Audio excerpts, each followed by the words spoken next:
මේ එතකොට ස්වාමීන් වහන්සේ තව එක ප්‍රශ්නයක් තියෙනවා මේ දැන් 1700 ගණන් වල මම දැනුවත්ව මේ යුදෙව්වෝ එයාලගේ පසුබෑමකදී එයාලා ප්‍රතිඥාවක් දීලා තිබ්බා කලින් අපි කවදා හරි මේ ලෝකේ එක තැනකට ගන්නවා එයාලගේ අතට ගන්නවා කියලා. එතකොට එයාලා ඒක යටතේ දැන් නිව් වර්ල්ඩ් ඕඩර් කියලා වෙනම මේකක් අරගෙන යනවා ලෝකේ පුරා. ඒකත් ඉතින් මේ ඝාතනය කළා ද්වේෂයෙන් වෛරයෙන් ක්‍රෝධයෙන් ඊර්ෂ්‍යාවෙන් ඒවත් සංවර්ධනයේ කොටස් තමයි.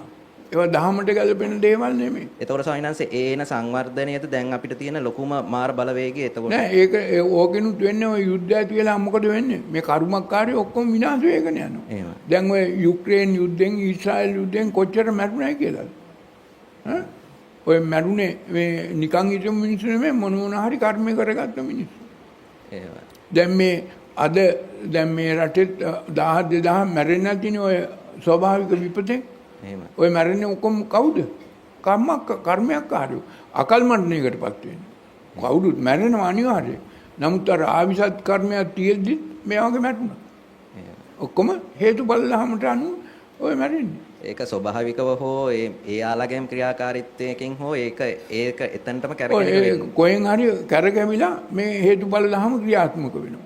ඒකයි වෙන්නේ. වෙන මොකක්වත් මෙතන ඊට වැඩි එහා ගිය දෙයක් නැහැ. මේ හේතුවක් කළා දැන් ඒකට ඵලයේ උරුම වුණා විපාක වින්දා. පටිසන් දුන්නා. ඒකයි.